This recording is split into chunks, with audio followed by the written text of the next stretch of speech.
Success Mantra, V shape future. Hello everyone, welcome you all in today's the Hindu news analysis. आज के the Hindu में बहुत कुछ था और बहुत कुछ है। जैसे ही कल हमारी बात हो रही थी एंड यस्टरडे आई टोल्ड कि द हिंदू में, आज के द हिंदू में उतना कुछ खास नहीं है, right. Love is like a beautiful sine wave, but आज वो साइन वे ऊपर है बॉस, ठीक है।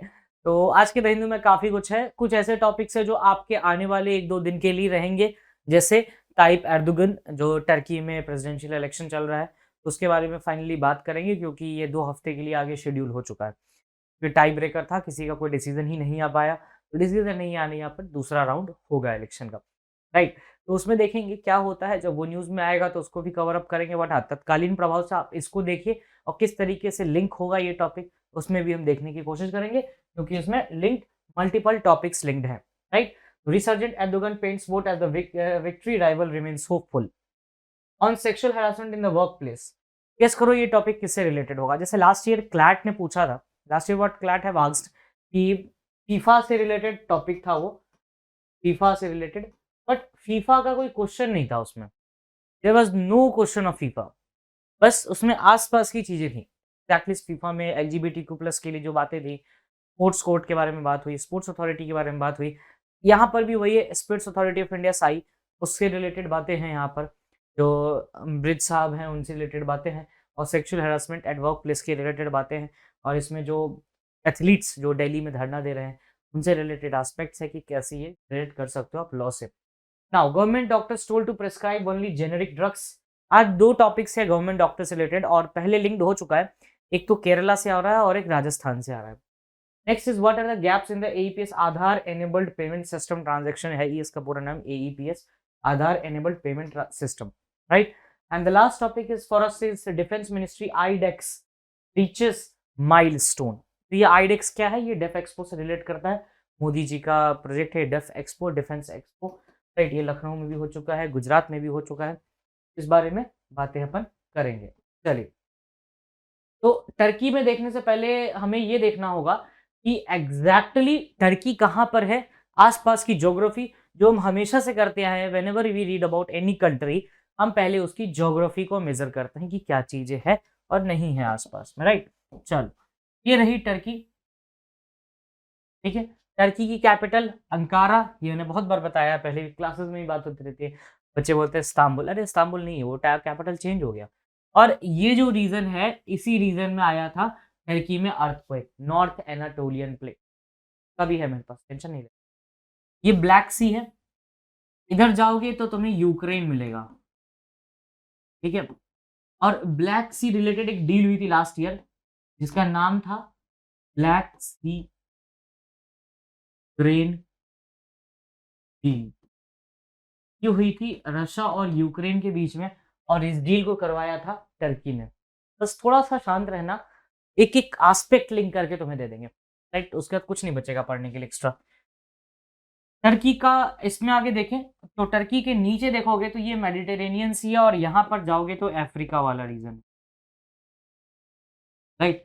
ताकि टर्की का कुछ पार्ट तुम्हें यूरोप में भी मिलेगा, और थोड़ा बहुत लिंक मिल जाएगा इसका एशिया से, राइट। और लेक वैन पूछा जाता है कहाँ है, तो लेक वैन टर्की में है, ये याद रखना।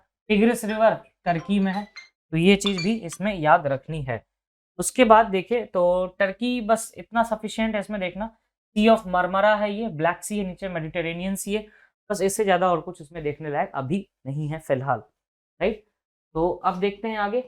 और टर्की की करेंसी टर्किश लीरा, या फिर टर्की ये जो चेंज हुई है टर्की। टर्की के प्रेसिडेंट रिसेप अभी कौन है, रिसेप ताइप एर्दोगन, ठीक है।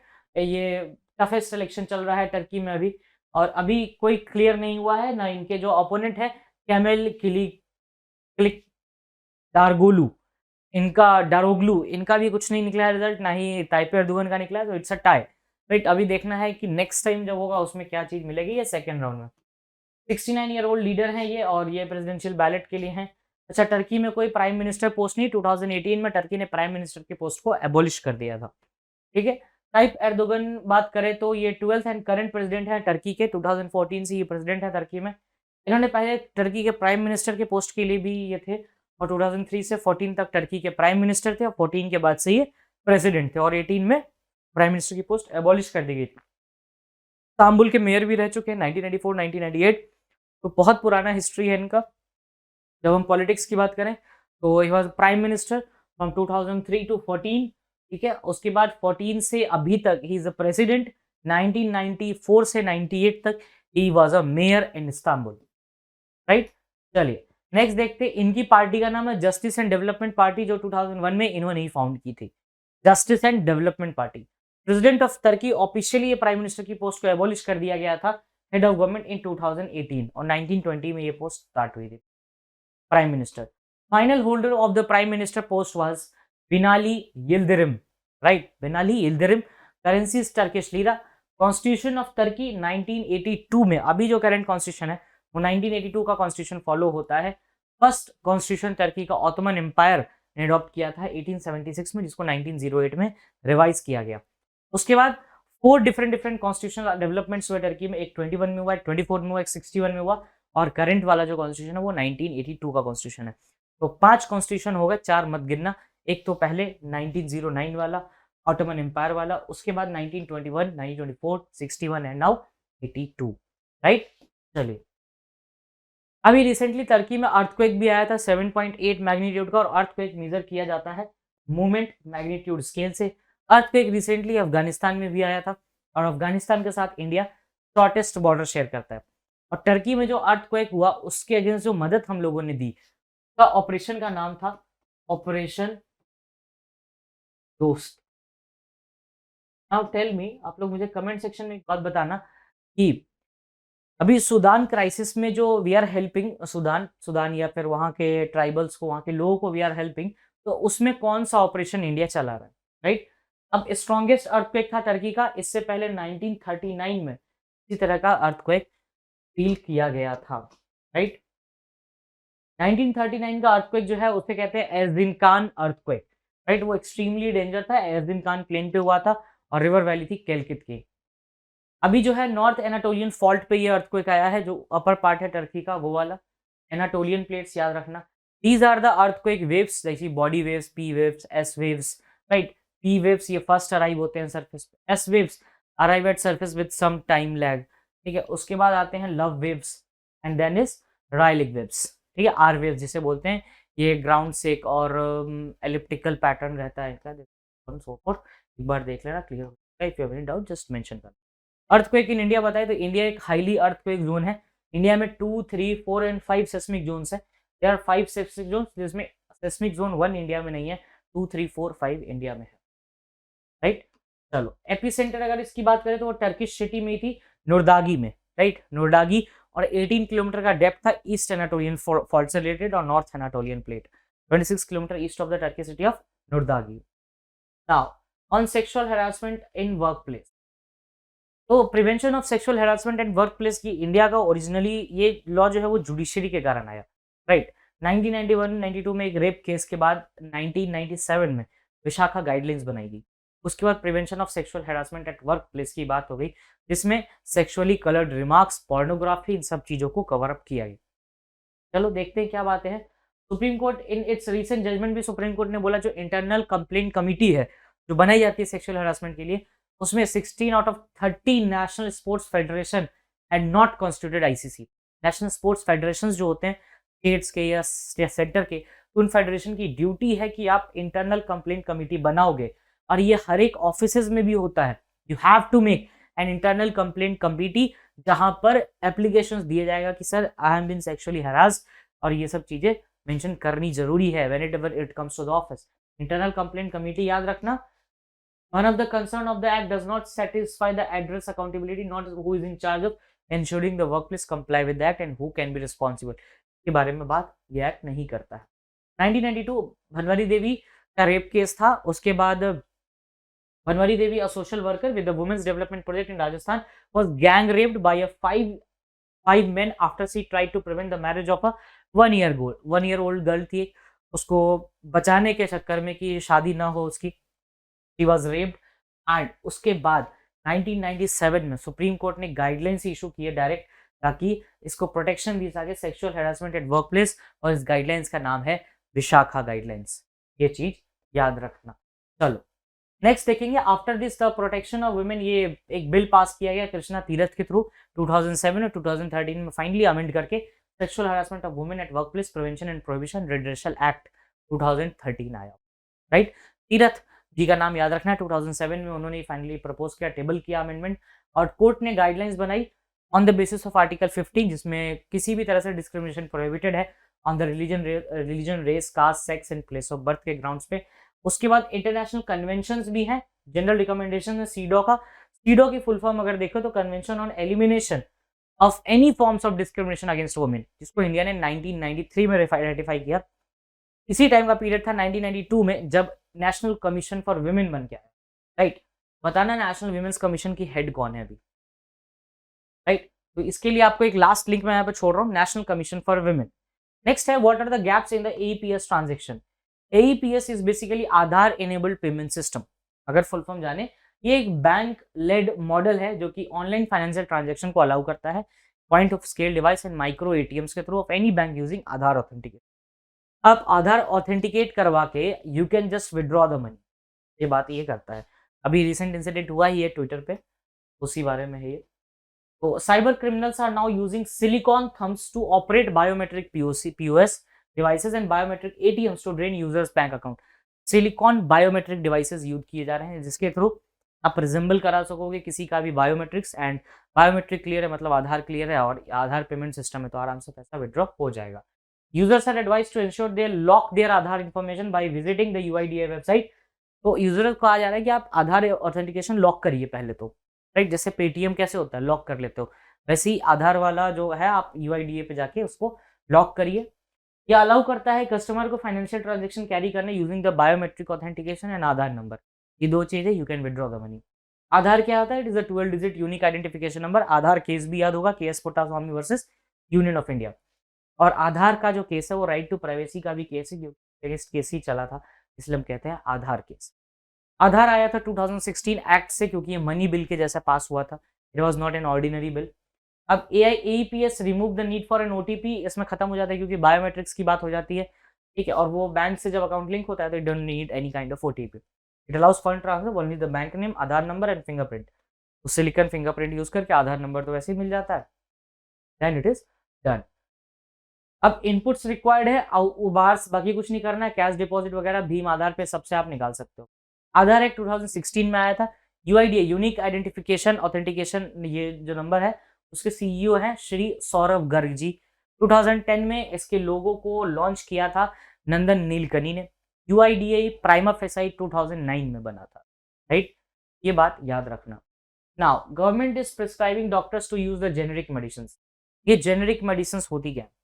These are the medicines that are originally made, and इसमें आप किसी भी तरह के थर्ड पार्टी का इन्वॉल्वमेंट नहीं होता है, जिसके कारण these are the very easily available and doctors इसको प्रिस्क्राइब जनरली नहीं करते, क्योंकि ये बहुत सस्ता होता है generic medicine. The central government recently issued a warning to doctors, government run hospitals and CGs, wellness centers to allow prescribed rules for issuing generic medicines। तब जेनरिक मेडिसिन यूज करिए। जेनरिक ड्रग क्या होता है? एक medication है जिसमें active ingredient होंगे, brand name, drug and yields the same therapeutic effect, same होता है। Same is dosing, safety, strength, सब कुछ सेम, जिस तरीके से लिया जाएगा सेफ्टी वगैरह सब same. They also have the same risk and benefit, जैसे ही ब्रांड नेम काउंटर पार्ट। देखो क्या होता है ना, जेनरिक मेडिसिन में कोई ब्रांडिंग नहीं होती है, ब्रांडिंग नहीं होगी तो वो महंगा नहीं होगा, राइट। वो बस जनरल दवाई के नाम से ही आएगा कि एग्जैक्टली क्या नाम है उस दवाई का। अभी कैसे है, कंपनी के नाम पे दवाई, तो सिप्ला हो गया and there are many other medicine name, ठीक है। तो उस तरीके से होता है, सूमो हो गया, there very very different names of the drugs, right. तो जेनरिक मेडिसिन में ये ब्रांडिंग खत्म हो जाती है, ब्रांडिंग खत्म होगी तो वो ऑटोमेटिकली सस्ता हो जाता है, राइट। और डॉक्टर्स नहीं करते हैं। The generic drugs do not need to contain the same inactive ingredient as the brand name product. A generic drug can only be marketed after the brand name drugs patent has expired. जैसे मान लो कि कोई drug है, उसको किसी ने patent करवा लिया अपने ब्रांड पे, तो अपने ब्रांड पे बेच रहा है, वो पैसा वापस कमा रहा है, पेटेंट का जितना भी उसका खर्चा लगा बनाने में और वो बिजनेस कर रहा है। अब जेनरिक मेडिसिन आप तब तक नहीं डाल सकते मार्केट में जब तक उसकी पेटेंसी एक्सपायर न कर जाए। एक बार पेटेंट एक्सपायर हो गया then you can just push the generic medicine in the market. तो गवर्नमेंट यही कह रही है कि जो डॉक्टर्स हैं आप जेनरिक मेडिसिन को डालिए, प्रिस्क्राइब करिए ज्यादा से ज्यादा जेनरिक मेडिसिन।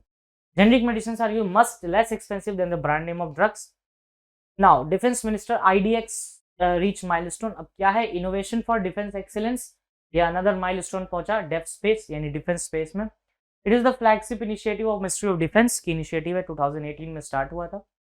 एम क्या है इसका, self reliance, foster innovation, defence airspace by engaging industries को एंगेज करना है, इनोवेटर्स को लेके आना है, एकेडमिक्स को लेके आना है, R&D को लेके आना है, ताकि हम इनोवेशन कर सकें डिफेंस के सेक्टर में। IDEX has partner with the लिंग्वी इंक्यूबेटर्स, और इनको पार्टनरशिप करा के फिर उसके बाद एक अच्छा एक सिस्टम डेवलप कराना फॉर डिफेंस इनोवेशन ऑर्गेनाइजेशन, जैसे Hindustan Aeronautics and Bharat Electronics Limited, ये सब शामिल है। ये हाई लेवल पॉलिसी प्रोवाइड करेगा, DIO इसका जो एग्जीक्यूटिव आर्म है under iDEX, financial support MSMEs वगैरह देंगे, micro small and medium enterprises, ये medium small and micro enterprises. What is the mission Def Space क्या है, ये प्राइम मिनिस्टर ने डेफ एक्सपो में लॉन्च किया था, जो गांधीनगर में हुआ 2022 के डेफ एक्सपो में। ये डिफेंस स्पेस का जो एक नया इनिशिएटिव है आत्मनिर्भर भारत के लिए है, डिफेंस प्रोडक्शन, और आईडेक्स मेक 1 एंड मेक 2 ये इनका इनिशिएटिव। तो ज़्यादा कुछ नहीं है इसमें, आप बस इतना याद रखो कि हाँ स्वदेशी चीज़ें बनानी है और देश में बनानी है। मेक इन इंडिया की बात है, इसमें infrastructure, innovation, research and development सब हम खुद करेंगे, राइट। 2018 का इनिशिएटिव, 2022 में इसको लॉन्च भी किया था बाय डेफ एक्सपो। बस ये 2-4 बातें याद रखो, and that full form is enough. Now doctors must be protected while they are working with the patient, ये एग्जैक्टली केरला में हुआ, patient got attacked, patient attacked the doctor, exactly Kerala. इसको अगर आपको लिंक करना है तो आप इसको राजस्थान क्या राइट टू हेल्थ बिल से कनेक्ट करोगे।